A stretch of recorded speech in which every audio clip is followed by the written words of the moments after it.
they can't believe this. They haven't heard this word in years, and it's just they can't understand why this Dennis even knows the word, But so then the doctor comes in, and he stands there, and he's all, and Dennis, could I have a word with you? And Dennis is, oh yeah, sure, doctor, yeah. So Dennis gets up, trods dutifully over.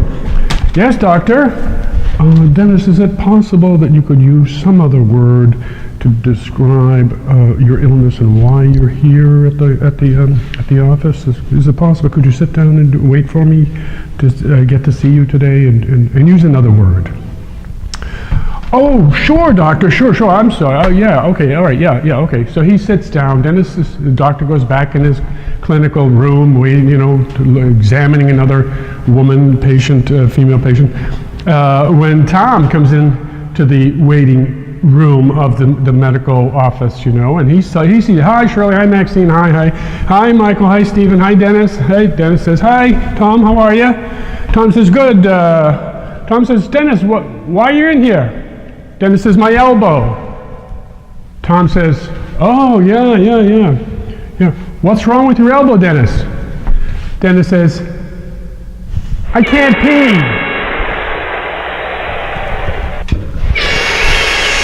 Oh boy, I hope I have a follow-up for that. I can't pee.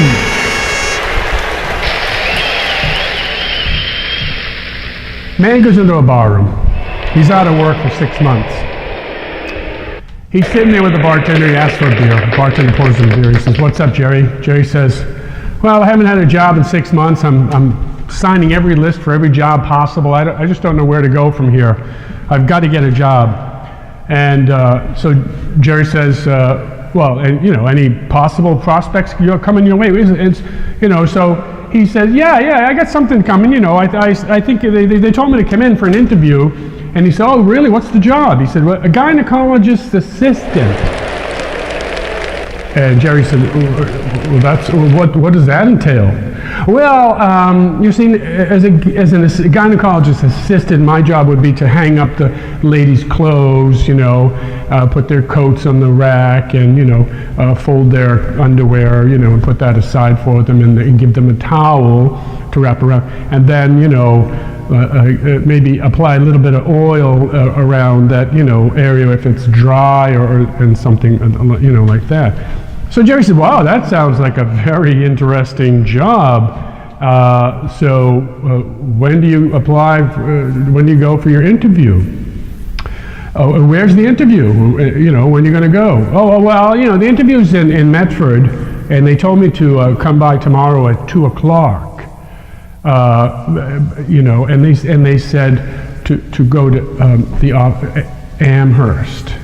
And so Jerry said, well, that's a pretty far distance, Medford to Amherst. Is that where you're going to work at Amherst? No, the office is in Medford. He said the line of guys waiting for the job application are all the way out to Amherst. Oh, I hope I have a follow-up for that one. Oh, I really do, because I think I might have. I was driving through Billerica, and if you don't know, it's kind of like the semi-rural, semi-suburban, belt around Boston. And so I ended up in a place called Tewksbury, which I believe comes from the English Tewks, berry. And it was such a beautiful day. The sun had broken after a rainy morning. The sun had broken through the clouds, and it was just beaming on all the grassy meadows and stuff, and I pulled the car over. It was a quiet road.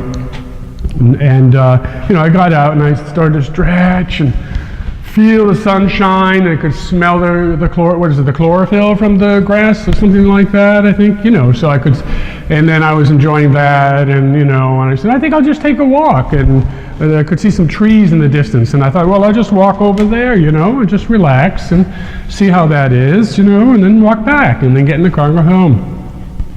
So I, do a walk over, and I come to the trees, and that was nice. Now I'll go back. And I thought I was going in the right direction, but I must have taken a turn or something, a little bit off the, well, then I started to see some farm animals. I saw some sheep, and I was like, oh my God, look at all these sheep. I must be in somebody's farm or a ranch or something. I can't believe I must have gotten on somebody's property. And so, I tried to find the place where I wouldn't be trespassing, get back on the trail. Well, I come around the edge of this trail, and there was a farmer there with a sheep's hind legs stuck in his boots. Well, I didn't want to be embarrassed, and I didn't want to appear, naive or something like that. But on the other hand, I didn't want to,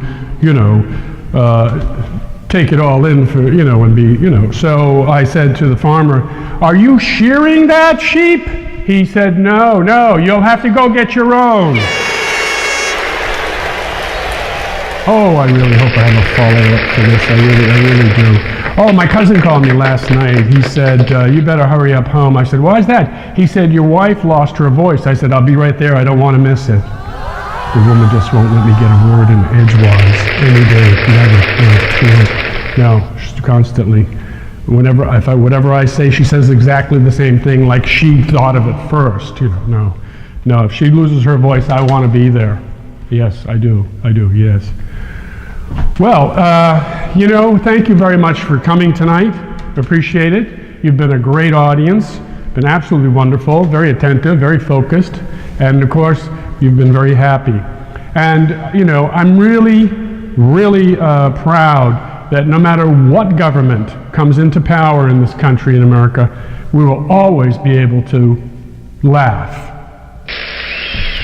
And that being said, I leave you with this thought. Count your blessings and the days that you have. Live every day as if it was your last, because someday it will be. Thank you very much. Thanks so much. Have a great night. Thank you.